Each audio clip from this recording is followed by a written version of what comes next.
Sabemos, porém, que a lei é boa, se alguém dela se utiliza de modo legítimo. Vamos ao Senhor em oração. Santo Deus e Pai, Todo-Poderoso, graças te damos, Senhor, por mais um domingo, dia do Senhor, que podemos estar aqui reunidos, te cultuando, Senhor. Apesar das adversidades do tempo presente, o Senhor tem nos dado essa oportunidade de estarmos, Senhor, te adorando, cultuando a Ti, tendo a oportunidade de ouvirmos a Tua palavra. Pai, eu reconheço a minha fraqueza, a minha debilidade, a minha total necessidade de Ti. Eu te peço, pela Tua misericórdia, usa-me como instrumento Teu, Senhor, para falar à Tua igreja, Senhor, que aqui se reúne. Faz o que eu não posso fazer, Senhor, eu te peço, Senhor. Alcança o perdido, toca os corações, glorifica Teu nome, desperta, Senhor, aquele que está apático, e, Senhor, dá vida àquele que está morto. Em nome de Jesus Cristo, Pai. Glorifica Teu nome em nosso meio, é o que te pedimos, que o Teu Santo Espírito fale aos nossos corações. Amém. Queridos irmãos, nós conseguimos, pela graça de Deus, concluir a nossa série de exposições na carta de Paulo aos Filipenses. Desse modo, hoje, eu gostaria de iniciar com vocês uma nova série de sermões sobre o Decálogo, os 10 mandamentos. Uma vez, meus irmãos, que em âmbito geral há uma grande ignorância sobre a lei de Deus. Até mesmo em muitas igrejas, em muitas igrejas foram esquecidos os 10 mandamentos. Muitas pessoas pensam que essas instruções não têm mais valor algum, sendo destinadas apenas aos judeus do passado. O Kevin DeYoung, no seu livro sobre os 10 mandamentos que ele lançou recentemente, diz o seguinte: os 10 mandamentos nos mostram o que Deus quer, eles nos mostram como é Deus, dizem algo a respeito à sua honra, seu valor, sua majestade. Eles nos dizem o que importa para Deus. Não podemos desdenhar da lei sem desrespeitar o legislador, certo? Então, por isso, esse é um dos motivos de nós iniciarmos falando hoje a respeito da lei de Deus e o seu relacionamento com o cristão. Sendo assim, honra a Deus e a sua palavra, devemos procurar entender como os seus mandamentos se relacionam conosco hoje. E aqui surge uma pergunta: qual é a relação dos cristãos com os 10 mandamentos? Então, essa série que inicia hoje, eu pretendo, nas próximas mensagens, trabalhar ali o decálogo, certo? De preferência que seja uma pregação para cada mandamento ali do decálogo. Mas, antes de trabalharmos o decálogo, é necessário, meus irmãos, nós entendermos em que sentido o cristão está e em que sentido o cristão não está relacionado com a lei de Deus. Então, hoje vai ser uma mensagem mais introdutória, para nós entendermos um pouco a respeito do nosso relacionamento com a lei de Deus, antes de entrarmos no decálogo, para que nós, quando formos trabalhar os 10 mandamentos, venhamos olhar para eles com as lentes corretas, né, à luz do Evangelho, certo, meus irmãos? E para isso, hoje, né, nós vamos trabalhar vários textos das Sagradas Escrituras. Eu li aqui 1 Timóteo, o texto que disse: sabemos, porém, que a lei é boa se alguém se utiliza de modo legítimo, porque é possível nós utilizarmos de modo ilegítimo.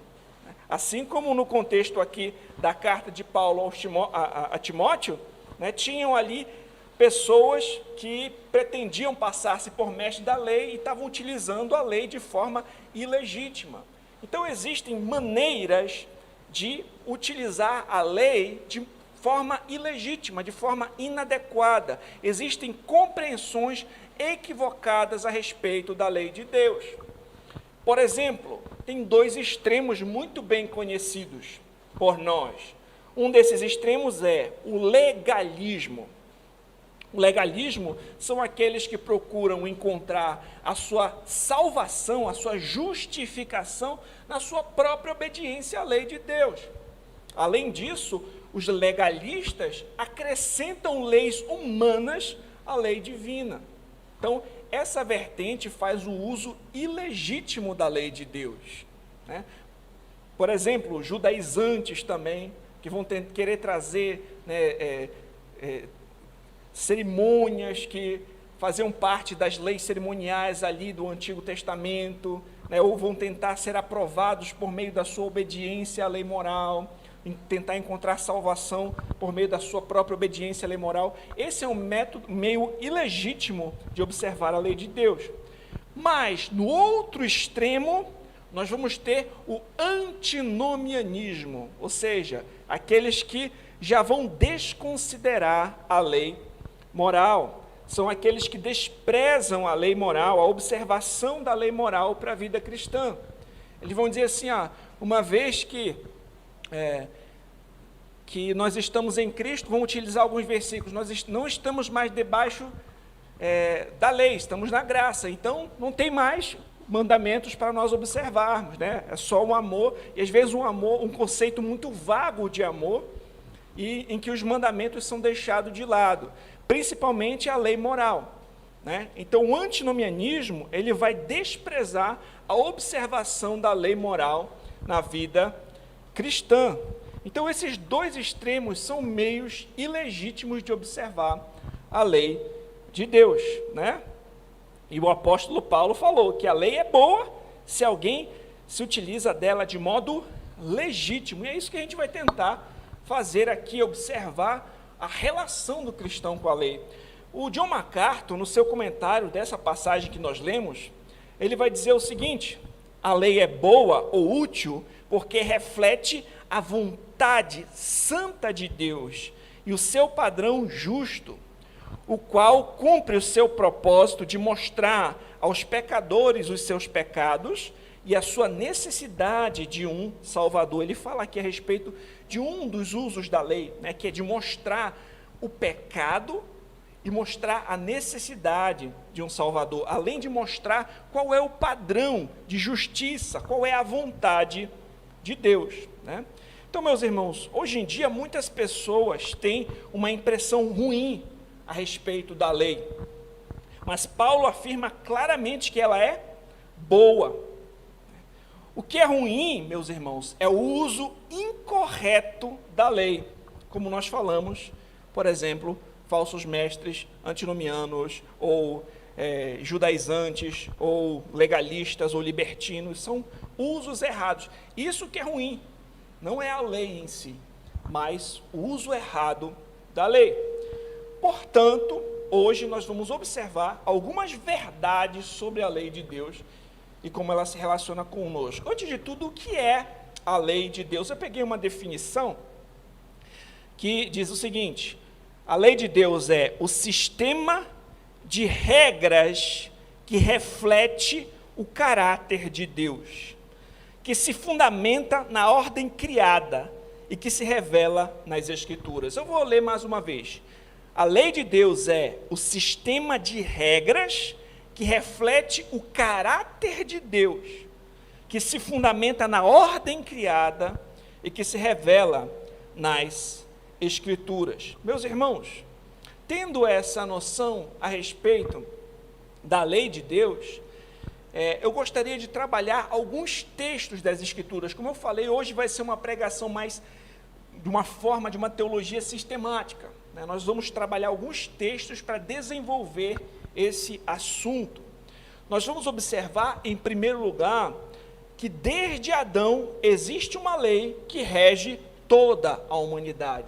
Vamos começar do começo, né? Desde Adão, meus irmãos, a Bíblia vai dizer lá em Gênesis, no capítulo 1, do versículo 26 e 27, que o ser humano foi criado à imagem e semelhança de Deus. Isso, meus irmãos, inclui conformidade com a vontade de Deus. Lá em Eclesiastes 7:29, o texto bíblico afirma que Deus fez o homem reto, mas ele se meteu em muitas astúcias. Então, o ser humano, ele foi criado à imagem e semelhança de Deus. Como eu falei, isso inclui a conformidade com a vontade de Deus. Um texto que eu quero que vocês abram comigo agora é Romanos, no capítulo 2. Romanos, capítulo 2, versículo 14.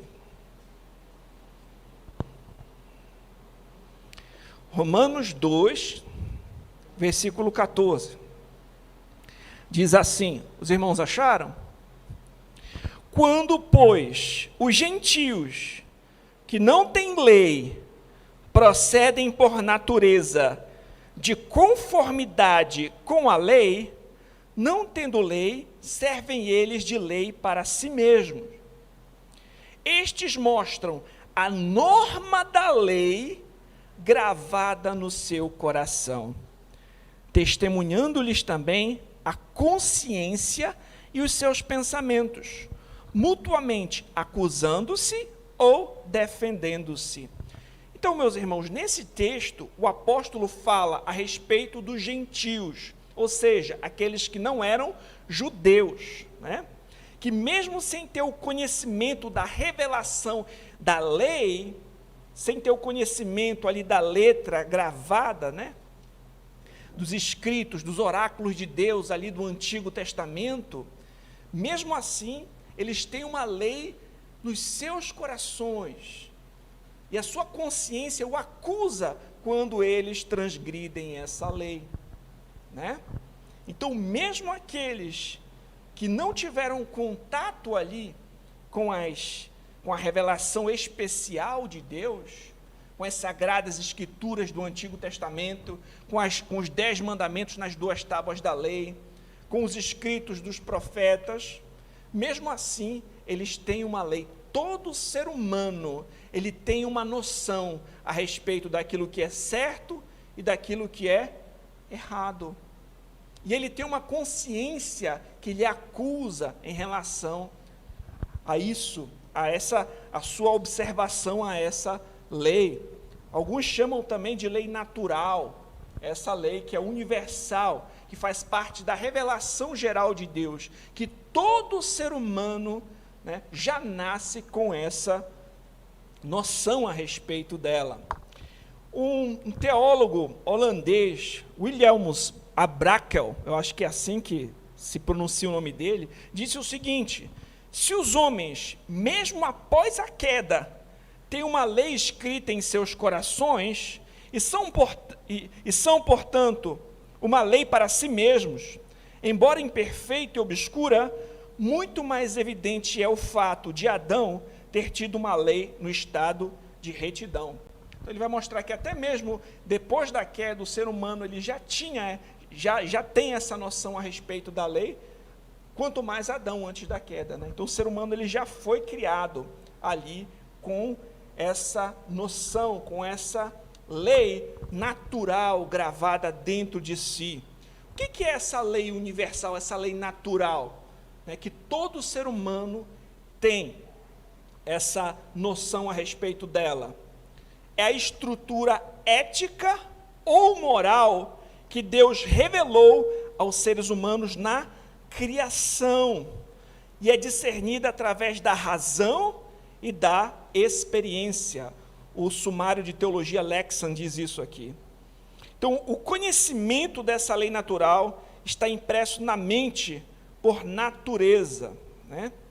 Então, meus irmãos, até mesmo alguém que nunca ouviu o mandamento, olha, não matarás, quando ele mata uma pessoa, ele sabe que está fazendo alguma coisa errada.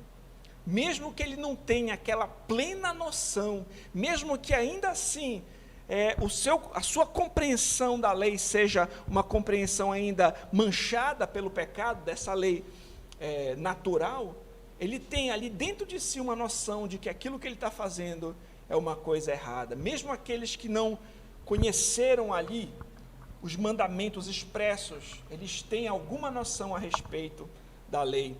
João Calvino afirmou o seguinte: ora, tudo quanto se deve aprender nas 2 tábuas, de certo modo, nos dita e ensina aquela lei interior, que anteriormente disse estar inscrita, como que gravada no coração de todos. Calvino vai dizer isso, que aquilo que é apresentado ali nas 2 tábuas da lei, né, em algum nível, aquela lei interior já demonstra, né?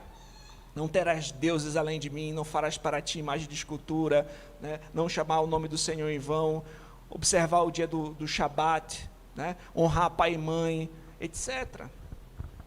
Então, em algum nível, aquilo que é expresso nas 2 tábuas da lei, essa lei natural já demonstra. O ser humano, através da razão, através da experiência, já consegue observar, né, que, por exemplo, é melhor você honrar pai e mãe do que você odiar pai e mãe. Mesmo alguém que não teve contato com as Escrituras, ele tem como aprender isso.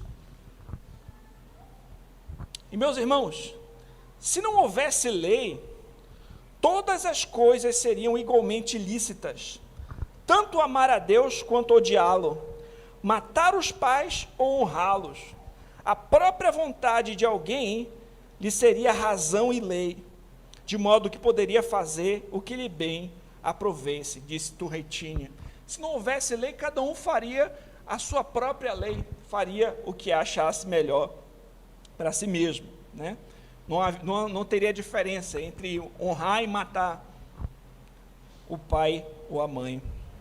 E, meus irmãos, além dessa lei natural que rege sobre todos os seres humanos, aprove ao Senhor também fazer leis positivas.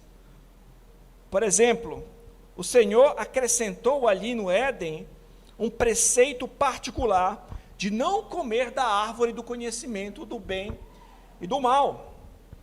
Essas leis, que não são baseadas na natureza de Deus, mas em uma determinação especial, são chamadas de leis positivas. Elas dependem de uma revelação direta para a sua obrigação. Meus irmãos, não teria como o ser humano, através da sua razão ou através da experiência, descobrir que da árvore do conhecimento do bem e do mal, ele não poderia comer, por exemplo. Então, a lei positiva, ela é uma lei que faz parte de uma revelação especial, é um mandamento específico ali, que Deus entrega, e ela tem um objetivo também específico. E quando essa lei positiva, ela é cumprida, né, quando ela atinge o seu propósito, ela não necessariamente vai continuar, diferente da lei moral. A lei moral, por exemplo, ela permanece ao longo de todos os pactos divinos. As leis positivas não. Um exemplo de lei positiva: os sacrifícios no Antigo Testamento, as leis cerimoniais ali no Antigo Testamento, as leis civis que regiam Israel como uma nação, são leis positivas. Mas a lei moral, ela é perene, ou seja, ela continua, independente das alianças, além das alianças divinas, né? Ela continua, a lei moral permanece ao longo dos pactos, mas as leis positivas não. E, meus irmãos, sobre essa noção que o ser humano tem a respeito do que é certo e errado, a respeito dessa lei natural, é importante nós notarmos que até mesmo as nações bárbaras, até mesmo entre os povos mais primitivos, há um senso, mesmo que deturpado, a respeito de uma lei moral que rege o que é certo e errado. Eu acho que certa vez foi o pastor Mário que falou que até mesmo na cadeia, eles procuram ter algum tipo de código de conduta, né, um código de ética, porque o homem não consegue fugir disso. Sempre vigora na alma de todos os homens alguma noção de Deus, Calvino afirmou.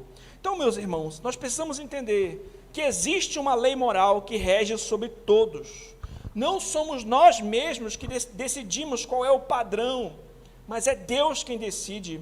Por isso, a pergunta que nós devemos fazer diante das circunstâncias da vida não é: eu acho que isso é certo ou errado, ou o que você acha se isso é certo ou errado, mas qual é a vontade de Deus a respeito desse assunto, né? Não é o que eu acho no final das contas, é o que Deus diz. Qual é a vontade de Deus a respeito disso? É certo ou errado à luz da palavra, da vontade do Senhor? Certo? Então esse é o nosso primeiro ponto. Nós entendermos que desde a criação, o ser humano já foi criado ali com uma lei natural. Os seres humanos foram criados com uma lei natural regendo sobre eles, e também leis positivas, ali, por exemplo, no Éden, da árvore do conhecimento do bem e do mal, tu não comerás, porque no dia que comeres certamente morrerás. Sabemos que aquilo ali fazia parte de um pacto, que a gente conhece na teologia como pacto de obras. O ser humano pecou contra Deus, por conta da queda de Adão, todos foram afetados por esse pecado. Os seus descendentes já passaram a nascer contaminados com o pecado dos seus primeiros pais, e uma promessa foi feita, que um descendente da mulher esmagaria a cabeça da serpente. Mas, meus irmãos, nós vimos, por exemplo, que os descendentes de Adão continuaram pecando contra a lei de Deus, mesmo antes da aliança sinaítica, ou seja, mesmo antes de Moisés receber ali as 2 tábuas da lei, com os 10 mandamentos, os descendentes de Adão já estavam pecando. Vocês lembram que Caim, o que ele fez? Matou o seu irmão. Ele ainda não tinha lido ali a tábua da lei escrito assim, não matarás, mas ele estava pecando contra Deus. Porque o que é o pecado, meus irmãos? O pecado é a transgressão da lei de Deus. Abra comigo 1 João. 1 João, capítulo 3,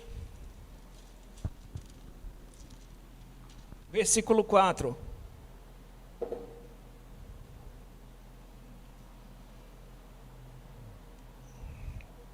Posso ler? Todo aquele que pratica o pecado também transgride a lei, porque o pecado é a transgressão da lei. Então já havia pecado, mesmo antes da aliança sinaítica, mesmo antes da codificação da lei moral em tábuas de pedra.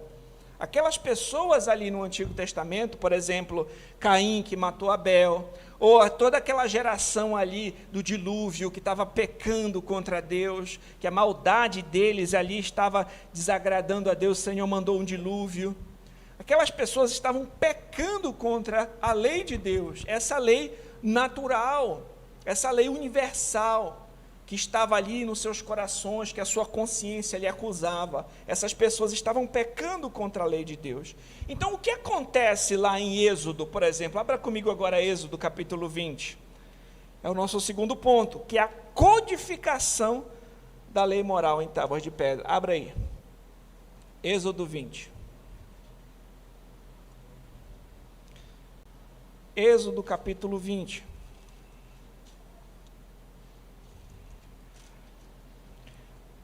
Diz assim: então falou Deus todas estas palavras: eu sou o Senhor teu Deus, que te tirei da terra do Egito, da casa da servidão. Não terás outros deuses diante de mim. Não farás para ti imagem de escultura, nem semelhança alguma do que há em cima nos céus, nem embaixo na terra, nem nas águas debaixo da terra. Não as adorarás, nem lhes darás culto, porque eu sou o Senhor teu Deus, Deus zeloso, que visito a iniquidade dos pais nos filhos até a 3ª e 4ª geração daqueles que me aborrecem, e faço misericórdia até 1000 gerações daqueles que me amam e guardam os meus mandamentos.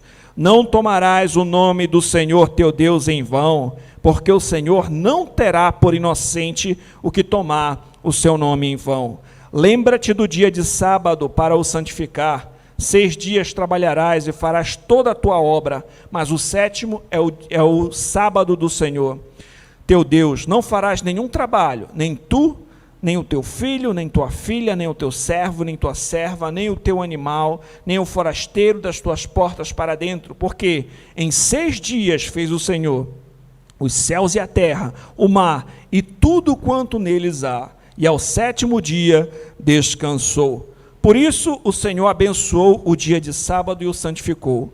Honra teu pai e tua mãe, para que se prolonguem os dias os teus dias na terra que o Senhor teu Deus te dá. Não matarás, não adulterarás, não furtarás, não dirás falso testemunho contra o teu próximo, não cobiçarás a casa do teu próximo, não cobiçarás a mulher do teu próximo, nem o seu servo, nem a sua serva, nem o seu boi, nem o seu jumento, nem coisa alguma que pertença ao teu próximo. Então, meus irmãos, nós vamos observar aqui que o que acontece no Sinai, essa lei natural, essa lei moral, que rege sobre todos, o Senhor resume e a codifica, a expressa em tábuas de pedra. Então, essa lei moral é expressa, se torna mais clara, se torna agora legível, e ela é impressa em duas tábuas de pedra. Os primeiros 4 mandamentos dizem respeito ao nosso relacionamento para com Deus. E os últimos 6 mandamentos, da segunda tábua, nosso relacionamento para com o próximo. Como Martin Lloyd Jones falou, sempre fora errado ser desobediente aos pais. Sempre fora errado furtar e cometer adultério. Essas leis não passaram a existir quando foram outorgados os 10 mandamentos. O que os 10 mandamentos foram destinados a fazer era inculcá-los na mente do povo e colocá-los claramente, dizer: estas são as coisas que vocês deverão observar, certo? Então, meus irmãos, esse foi o resumo da lei moral agora expresso nas 2 tábuas de pedra. Nós sabemos, meus irmãos, que ali, na antiga aliança, como a gente já tem estudado aqui na teologia bíblica, que a antiga aliança era uma aliança condicional ali com a nação de Israel. E aquele povo quebrou várias vezes essas leis. A gente sabe que quando Moisés desce do Sinai, o povo está adorando um bezerro de ouro. O povo pecou vez após vez contra a lei de Deus. Meus irmãos? E então, ali na antiga aliança, nós vamos observar que essa lei moral vai mostrar, vai exibir o pecado do povo que constantemente pecou contra Deus. Nós vamos observar, por exemplo, quando a gente observa o Novo Testamento, que o Senhor Jesus Cristo, ele resume essa lei em 2 grandes mandamentos. Lá em Mateus, no capítulo 22, vamos lá, a gente vai observar um resumo de toda a lei, até mesmo aquele falar de toda a lei, os profetas, ali, com todo o ensino ali no Antigo Testamento. Diz assim, no versículo 37, diz assim: respondeu-lhe Jesus: amarás o Senhor teu Deus de todo o teu coração, de toda a tua alma e de todo o teu entendimento. Este é o grande e primeiro mandamento. O segundo, semelhante a este, é: amarás o teu próximo como a ti mesmo. Destes 2 mandamentos dependem toda a lei e os profetas. Então, quando perguntaram qual era o grande mandamento da lei, o Senhor Jesus Cristo deu esse resumo. Mostrou, por exemplo, como isso resume a lei. Se alguém ama ao Senhor de todo o coração, de toda a alma e de todo o entendimento, consequentemente ele vai buscar obedecer os mandamentos do Senhor. Se eu amo o Senhor, eu não vou ter outros deuses diante de mim. Se eu amo o Senhor de todo o coração, eu não vou chamar o nome dele em vão. Se eu amo o Senhor de todo o coração, eu vou separar tempo para honrá-lo, santificar um dia a ele como ele ordenou. Se eu amo o meu próximo como a mim mesmo, eu vou honrar meus pais, eu não vou matar o meu próximo, e daí por diante, não vou trair a minha esposa.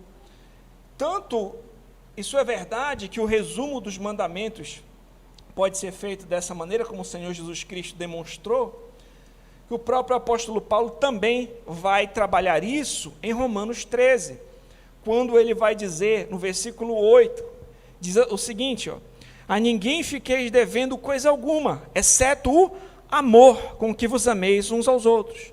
Pois quem ama o próximo tem cumprido a lei. Pois isso: não adulterarás, não matarás, não furtarás, não cobiçarás. Se há qualquer outro mandamento, tudo nessa palavra se resume: amarás o teu próximo como a ti mesmo. O amor não pratica o mal contra o próximo, de sorte que o cumprimento da lei é o amor.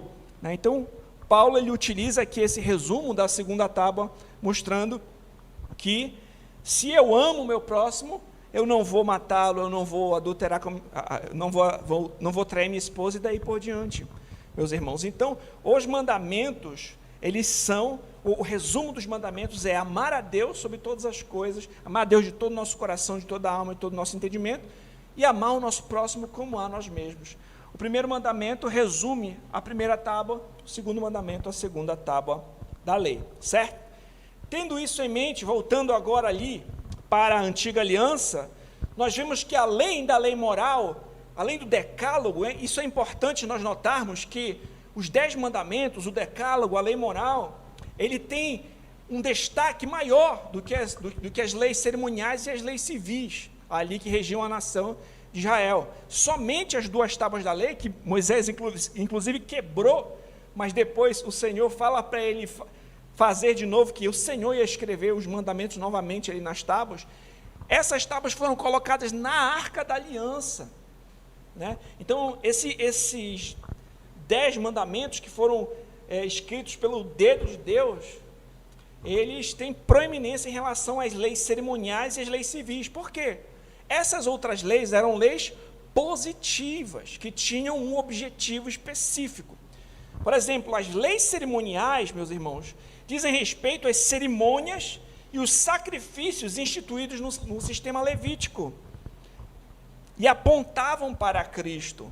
Todos aqueles animais que eram sacrificados, aqueles dias de festividade que regiam ali aquela nação, eles tinham um objetivo. Como a gente já trabalhou aqui várias vezes, quando estudamos Hebreus principalmente, né, nós vimos que todo aquele desenho do tabernáculo, os sacrifícios, eles estavam utilizando, através de aspectos de coisas visíveis, palpáveis, ensinando realidades superiores, né? Que era necessário um sacrifício, que sem derramamento de sangue não há perdão de pecados, que é necessário alguém para interceder entre Deus e o povo, que quebrar a lei de Deus é coisa séria, que a presença de Deus é algo restrito, que é necessário, né, continuamente oferecer sacrifício. Então isso de alguma maneira estava apontando para o sacrifício perfeito que viria através do nosso Senhor e Salvador Jesus Cristo, que é o sumo sacerdote perfeito, que é o rei perfeito, que é o profeta perfeito,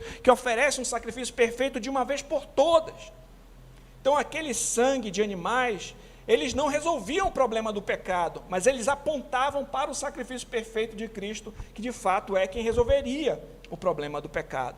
Então, Cristo é o sumo sacerdote perfeito, que adentrou a destra de Deus, que ofereceu o sacrifício perfeito. Então, uma vez que Cristo chega, que era para quem essas sombras apontavam, as sombras não têm mais essa necessidade de observação, né? Como aquela figura do andaime, que a gente já até falou aqui, né? Quando eu vou construir um prédio, eu utilizo andaimes, mas uma vez que o prédio está construído, eu não vou mais utilizar os andaimes, eu vou lá para o prédio. Então, uma vez que Cristo chegou, não é mais necessário a observação das leis cerimoniais. Essas leis podem nos ensinar muita coisa, elas têm um valor histórico, elas têm princípios a nos ensinar, mas nós não estamos mais obrigados a observá-las na nova aliança. Isso fica claro em Colossenses 2,16, quando o apóstolo Paulo vai dizer: ninguém, pois, vos julgue por causa de comida, bebida, ou dia de festa, ou lua nova, ou sábados, porque tudo isso tem sido sombra das coisas que haviam de vir, porém o corpo é de Cristo. Então isso fica muito claro, e com toda a exposição de Hebreus que a gente teve aqui, não preciso mais me alongar muito sobre a questão das leis cerimoniais. As leis civis, de maneira semelhante, serviam para reger Israel como uma nação, né? Sob uma teocracia. Como nós falamos, a antiga aliança era uma aliança nacional, com a nação de Israel. E os gentios que se converteram agora na nova aliança, eles não eram instruídos a obedecer leis civis da nação de Israel. Aquelas leis civis serviam para aquele momento, para reger aquela nação sob uma teocracia. A nova aliança, ela não está circunscrita somente a uma nação. né? O Senhor Jesus Cristo vai dizer: toda a autoridade me foi dada no céu e na terra, vão por todo o mundo e façam discípulos de todas as nações, batizando em nome do Pai, do Filho e do Espírito Santo. Então, essa barreira que existia de judeus e gentios, ela é derrubada. Dos dois povos, o Senhor faz um. Os gentios, eles são enxertados ali na oliveira. Então, não estamos mais diante de uma aliança nacional. A nova aliança é com todos os crentes de todas as nações. Então, não faz sentido também nós observarmos as mesmas leis civis que regiam aquela nação de Israel, muito embora possamos aprender com elas ótimos princípios. Então, é importante a gente entender isso. Esse aspecto das leis civis e cerimoniais eram leis positivas, certo? Entretanto, meus irmãos, a lei moral, como eu falei para vocês, ela é uma lei perene. Ela vai além da aliança, ela estava antes da aliança sinaítica, a lei natural já regia. Na aliança sinaítica, os mandamentos são impressos ali, nas tábuas de pedra, mas como eu falei para vocês, aquele povo ali é um povo que endureceu o seu coração contra Deus. Grande parte da nação de Israel, né, desobedeceu a Deus, mas o Senhor sempre teve ali o seu remanescente. Naquela aliança tinham crentes e descrentes. A entrada, né, naquela aliança era por circuncisão. Ao 8º dia o menino era circuncidado, fazia parte daquela nação, mas a grande parte deles pecou contra Deus. Nós vamos ver idolatria, nós vamos ver paganismo ali no período dos juízes, nós vamos ver motivações erradas no período da monarquia, e até mesmo a divisão ali no período da monarquia também. Então aquele povo ali quebrou vez após vez a lei do Senhor, certo? Meus irmãos, se nós também pararmos para observar a nossa vida diante da lei de Deus, o que seria de nós, meus irmãos? A lei, ela expõe o nosso pecado, ela como um raio-x mostra o problema, mas não o resolve. Quem de nós, meus irmãos, poderia passar pela lei de Deus e jamais transgredir em um só mandamento, né? Quem poderia fazer isso? Se a gente parasse para pensar, quem de nós pode dizer que jamais falou o nome do Senhor em vão, que jamais deu um falso testemunho, que jamais cobiçou alguma coisa do próximo? Quem de nós poderia dizer que sempre, todos os dias da nossa vida, nós amamos o Senhor de todo o nosso coração, de toda a nossa alma, de todo o nosso entendimento, com todas as nossas forças, e amamos o nosso próximo como a nós mesmos? Quem de nós poderia fazer isso? A lei, ela expõe a nossa situação, nossa condição de pecado. Nós precisávamos de um mediador. Ela, como um pedagogo, ela serve como o aio que conduz a Cristo. O aio era tipo uma pessoa que conduzia, um escravo que conduzia uma criança até a sua maioridade. E a lei, ela também conduz o pecador a Cristo. Como? Ela mostra: olha, você é um pecador, você transgrediu a lei, Deus é santo, santo, santo, você vai ter que se ver com Deus, né? A não ser que tenha um mediador que interceda por você, que cumpra no seu lugar todas as exigências de Deus, que pague o preço pelos seus pecados. Sangue precisa ser derramado, e esse mediador, ele precisa ser humano, mas ao mesmo tempo ele precisa ser divino, para poder suportar o cálice da ira de Deus, para poder conseguir obedecer perfeitamente todos os mandamentos de Deus, se colocar no lugar de um povo numeroso e tomar sobre si esse cálice. E ele precisa ser humano também, para se colocar no lugar de seres humanos. E meus irmãos, a lei, ela mostra que nós somos pecadores. Abra comigo Gálatas, por favor. Capítulo 3. Versículo 19. Qual, pois, a razão de ser da lei? Foi adicionada por causa das transgressões, até que viesse o descendente, a quem se fez a promessa, e foi promulgada por meio de anjos, pela mão de um mediador. Ora, o mediador não é de um, mas Deus é um. E, portanto, a lei portanto, a lei contrária às promessas de Deus de modo nenhum. Porque se fosse promulgada uma lei que pudesse dar vida, a justiça, na verdade, seria procedente da lei. Mas a Escritura encerrou tudo sob o pecado, para que, mediante a fé em Jesus Cristo, fosse a promessa concedida aos que creem. Meus irmãos, a lei, por ela mesma, ela não conseguia dar vida, porque somos pecadores, nós transgredimos essa lei. Mas havia uma promessa, desde Gênesis, que foi se desenvolvendo ao longo do Antigo Testamento, a respeito desse descendente, esse descendente de Abraão, por meio de quem todas as nações da terra seriam abençoadas. Ele é quem cumpre a lei no lugar do seu povo, e é pela fé nele que nós temos a salvação. Meus irmãos, em Jeremias 31, já se falava a respeito de uma nova aliança. Em Hebreus 8, o autor de Hebreus vai lembrar disso, que nessa nova aliança, a lei seria gravada na mente e no coração do povo de Deus. E Ezequiel vai mostrar, que o Senhor ia tirar um coração de pedra, ia dar um coração novo, um coração de carne, se eu não me engano, é por ali. Então, meus irmãos, aqui nós vamos observar que pela nossa própria obediência, nenhum de nós poderia ser salvo por meio da nossa obediência à lei. A nossa obediência é falha. A lei, ela coloca tudo debaixo do pecado, para que nós possamos olhar para o nosso Salvador, que é Cristo. Meus irmãos, e para a gente entender um pouco melhor como era impossível mesmo nós observarmos a lei para a salvação,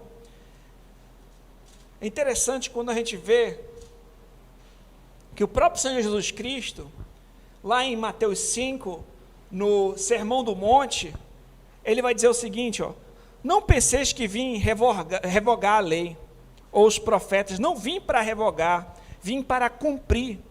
Porque em verdade vos digo, até que o céu e a terra passem, nenhum i ou um tio jamais passará da lei, até que tudo se cumpra. Aquele, pois, que violar um desses mandamentos, posto que os menores, e assim ensinar aos homens, será considerado o mínimo no reino dos céus. Aquele, porém, que observar e ensinar, esse será considerado grande no reino dos céus. Porque eu vos digo, se a vossa justiça não exceder em muito a dos escribas e fariseus, jamais entrareis no reino dos céus. Os escribas e fariseus, meus irmãos, eles tentavam observar os mínimos detalhes da letra da lei. E eles achavam que eles iam conseguir se justificar por meio da obediência deles. Mas eles estavam muito enganados. Eles se tornaram legalistas. Eles deturparam a lei de Deus. Eles acrescentavam mandamento acima de mandamento. E Jesus, no Sermão do Monte, ele vai mostrar o real significado da lei, como é muito mais profundo do que eles imaginavam. Ele vai dizer, por exemplo, ouviste o que foi dito aos antigos, não matarás. Quem matar estará sujeito ao julgamento. Eu, porém, vos digo, todo aquele que, sem motivo, se irá contra o seu irmão, estará sujeito a julgamento. Quem proferir um insulto a seu irmão, estará sujeito a julgamento do tribunal. Quem lhe chamar tolo, estará sujeito ao inferno de fogo. Se, pois, aí ele vai continuar, mas só para a gente observar, a raiz dos mandamentos era muito mais profunda do que os fariseus pensavam, do que os escribas pensavam. Não é só você não matar a pessoa, só de você odiar aquela pessoa, xingar, insultar, você já está quebrando o mandamento no seu coração. É aí que é a raiz do mandamento. É mais profundo do que vocês imaginam. Não é só você não chegar a adulterar, mas só de você cobiçar a mulher no seu coração, você já está quebrando a lei de Deus. Então, é mais profundo. A obediência que Cristo exerceu era muito, muito mais profunda do que escribas e fariseus. E Cristo, ele não anula a lei. Ele não está anulando, abandonando a lei de Deus. Ele está dando real significado. Ele está mostrando o que de fato a lei ensina em antítese ao que os escribas e fariseus ensinavam naquela época. Então, meus irmãos, quando a gente estuda a lei, a gente observa a natureza do pecado, que o pecado é a transgressão da lei. E a gente vê como nós somos pecadores. Isso deve fazer a gente olhar para a salvação que Cristo concedeu a nós com maior grandeza, com maior admiração, porque não tem outra forma de nos salvar. Era um preço muito alto. Era uma obediência muito perfeita que nenhum de nós conseguiria alcançar. Meus irmãos, vamos avançar aqui.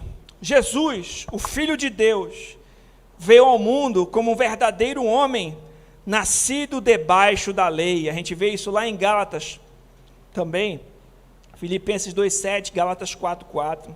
Ele viveu uma vida sem pecado, observando a vontade de Deus expressa na lei. Ele sofreu as maldições da lei no lugar do seu povo, morrendo na cruz. Gálatas 3,13, Filipenses 2,8, Hebreus 2, do 14 ao 17. O seu povo, obedece agora os seus mandamentos por amor. Na nova aliança, a lei é impressa na mente e no coração dos crentes. Então, Cristo, ele vem, ele observa perfeitamente a lei, ele toma sobre si o fardo, todo escrito de dívida, ele toma sobre si a pena pelos nossos pecados, ele é morto, ele é sepultado, ele ressuscitou com o seu sangue, ele inaugura a nova aliança. E na nova aliança, a lei ela é gravada na mente e no coração do povo de Deus. Ou seja, meus irmãos, a lei moral ela é perene. Na nova aliança, ela não é jogada fora, ela não é abandonada. Abra comigo Hebreus 8.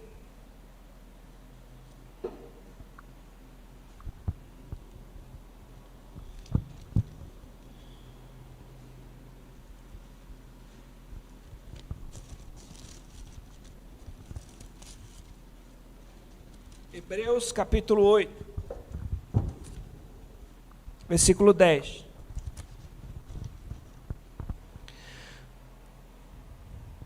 Porque esta é a aliança que firmarei com a casa de Israel depois daqueles dias, diz o Senhor.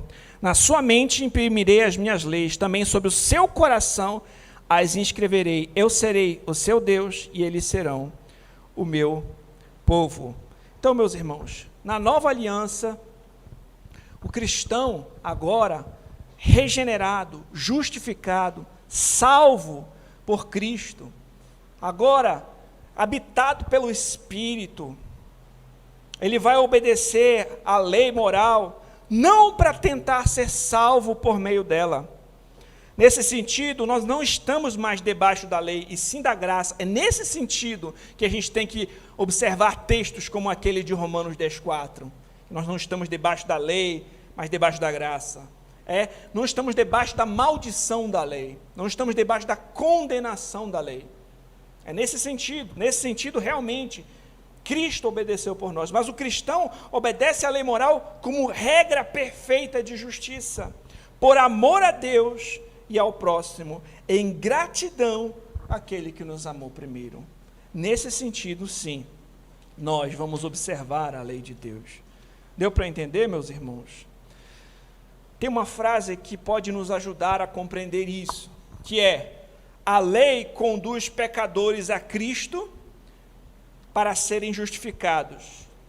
Cristo conduz pecadores à lei para serem santificados. A lei nos leva para Cristo, para a justificação.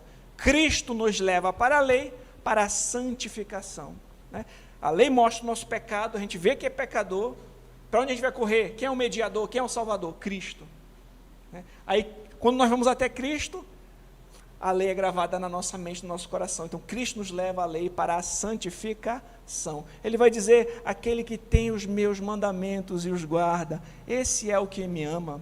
O amor não é uma coisa indefinida, assim, sem o amor é a obediência aos mandamentos. Aos que estão na nova aliança, a lei não é mais um código externo e contrário à sua natureza, opostos por elas. Em vez disso, a lei se tornou parte deles. Não é mais um fardo, mas um deleite. Não mais um catalisador de condenação e morte, mas um guia efetivo para a maior piedade, disse Paul Washer. O texto de Ezequiel, caso alguém queira ver depois que eu falei, é Ezequiel 36, 27. E o de Jeremias 31, 33, sobre a nova aliança e a lei gravada no coração. Meus irmãos, na teologia reformada, existem 3 categorias de usos da lei. Não sei se vocês já ouviram falar disso. A respeito do uso civil da lei, o uso político da lei, o uso pedagógico e o uso didático. O uso civil da lei é aquele que traz algum conhecimento da vontade divina para o homem, de modo que venha restringir o seu pecado. É aquela noção que eu falei para vocês, dessa lei universal, que todo ser humano tem alguma noção a respeito dela, da lei natural. Então, até mesmo o ímpio, ele tem algum conhecimento a respeito da vontade de Deus, e isso pode restringir o seu pecado. A gente chama isso de uso político ou uso civil. O segundo uso da lei, na teologia reformada, é o uso pedagógico da lei. Qual é esse? É aquele que serve para confrontar o pecado e apontar a Cristo, como a gente vai evangelizar, né? Você acredita em Deus? Já mentiu alguma vez? Já desobedeceu os pais?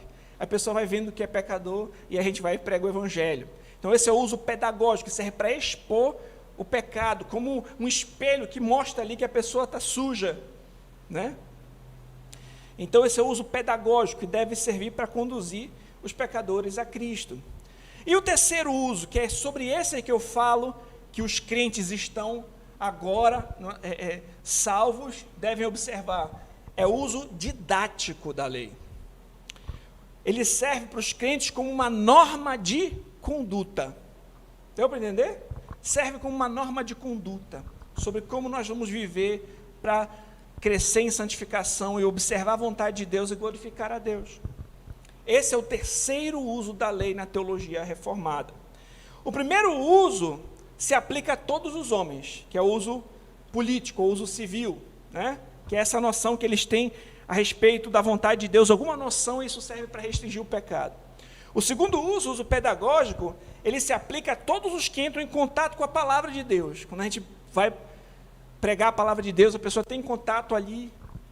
O uso pedagógico é esse. Ele vai observar a lei ali confrontando o seu pecado.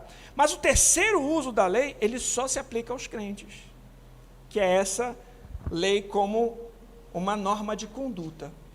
É esse terceiro uso da lei que nós vamos observar quando estivermos estudando ali os 10 mandamentos como cristãos, à luz do Evangelho, à luz de Cristo, como uma norma de conduta, né, como expressão da vontade de Deus, da ética de Deus.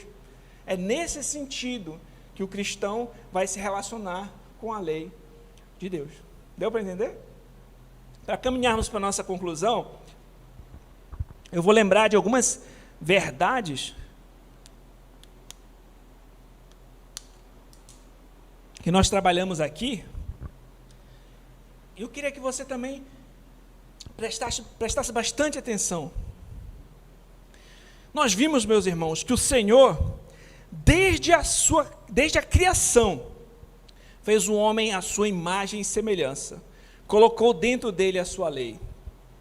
Nós vimos que além da lei natural, Deus também estabeleceu leis positivas, que serviam para fins específicos.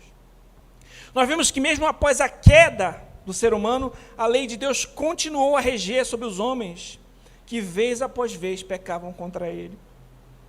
Nós vimos que na antiga aliança, Deus codificou, resumiu a lei moral em tábuas de pedra, ali, né, impressas ali no Sinai, nas tábuas de pedra. Nós vimos que, além do decálogo, aprove a Deus dar leis civis e cerimoniais para reger ali a nação de Israel, para apontar para Cristo, e nós vimos que essas leis também eram leis positivas. Nós vimos também, meus irmãos, que Cristo é quem cumpre todas as exigências da lei no lugar do seu povo. É Ele quem sofre a maldição da lei em nosso lugar, e é Ele quem estabelece a nova aliança no seu sangue. Na nova aliança, os crentes têm a lei gravada em sua mente, no seu coração. Na antiga aliança, tábuas de pedra. Nova aliança, a mente e no coração. Os crentes agora são habilitados, né, a obedecer à lei de Deus. Não somos mais escravos do pecado, mas habilitados a obedecer à lei por amor. O Senhor tira o coração de pedra insensível, nos dá um coração de carne, nos regenera. Nós não somos mais escravos do pecado, conforme Romanos 6, e agora podemos obedecer à lei por amor, pela graça de Deus. Cristo não abole a lei como regra de vida, Ele nos livra da maldição da lei. Cristo não está contra os mandamentos de Deus, em Mateus 5, ali no Sermão do Monte, mas corrigindo a interpretação errada dos escribas e fariseus, e apontando para o real e mais profundo significado da lei. Na antiga aliança, a lei podia ser lida. Na nova, ela pode ser vista, sendo cumprida na pessoa de Cristo. Que coisa maravilhosa, né? Na antiga aliança, ele podia ler a lei de Deus. Na nova, Jesus vai dizer, olha, novo mandamento vos dou, amem uns aos outros como eu vos amei. É o mesmo mandamento agora sendo colocado em prática por Ele. Nós podemos ver Ele observando, Ele vivenciando a lei. Não estamos sujeitos mais às cerimônias judaicas ou às leis civis de Israel, mas a lei moral de Deus é perene. É com essa perspectiva que podemos estudar os 10 mandamentos à luz de Cristo. Vamos ler 1 João agora? Capítulo 5.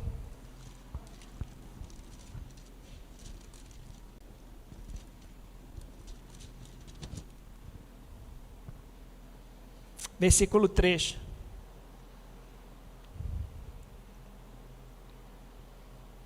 Os irmãos encontraram?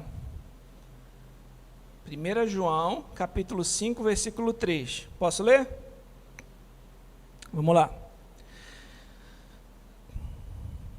Porque este é o amor de Deus, que guardemos os seus mandamentos. Ora, os seus mandamentos não são penosos.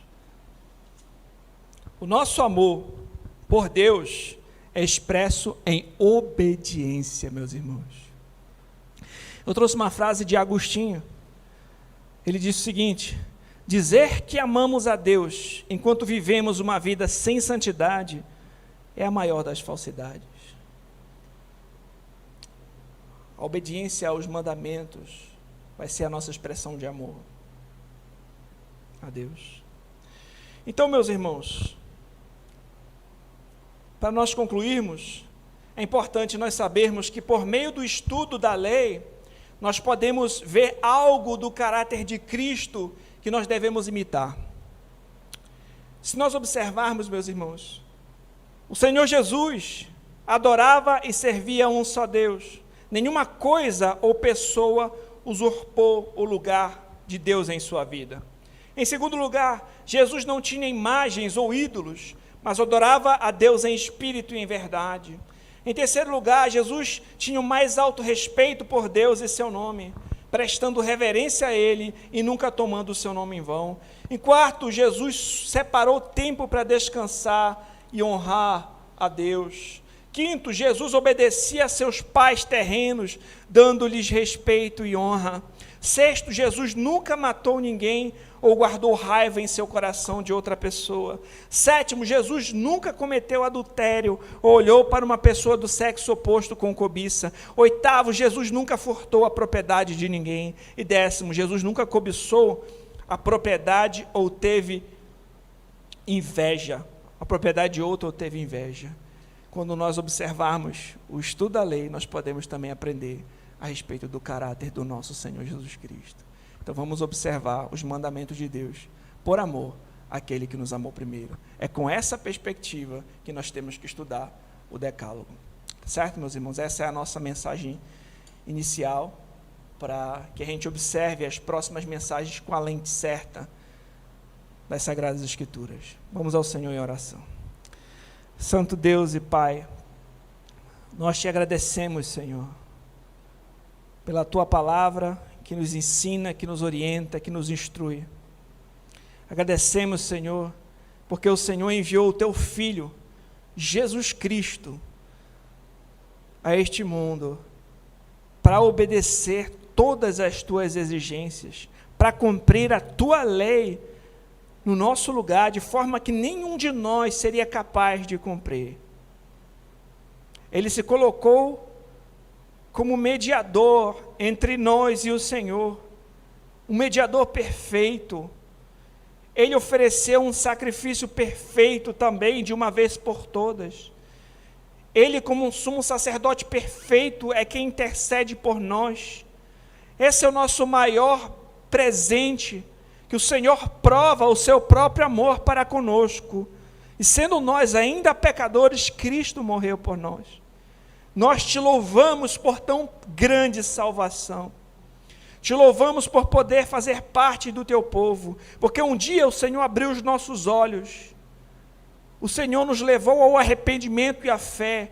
O Senhor nos deu o teu Santo Espírito, que nos regenera e nos sela, como garantia de que o Senhor que prometeu vai cumprir a grande salvação no teu povo. O Senhor que justificou, o Senhor que santifica, o Senhor vai glorificar. Agradecemos porque o Senhor imprime as leis, as tuas leis, na nossa mente e no nosso coração, que agora elas sejam o nosso deleite. Oh Senhor, como nós cantamos, a lei do Senhor é perfeita. Oh Senhor, que o Senhor seja louvado, que a tua lei seja o nosso deleite, o nosso prazer, que venhamos refletir a respeito da tua lei, por amor, Senhor, aquele que nos amou primeiro, que venhamos demonstrar nossa obediência aos teus mandamentos, por amor, que o nosso amor seja acompanhado de obediência, para a tua glória. Ajuda-nos, Senhor, a não cambar, nem para o legalismo, nem para o antinomianismo, mas para compreender o Evangelho e a viver de acordo com a tua vontade, de modo digno, de tão precioso Evangelho e de tão grande salvação. Eu oro em nome de Jesus Cristo. Amém. Vamos ficar de pé.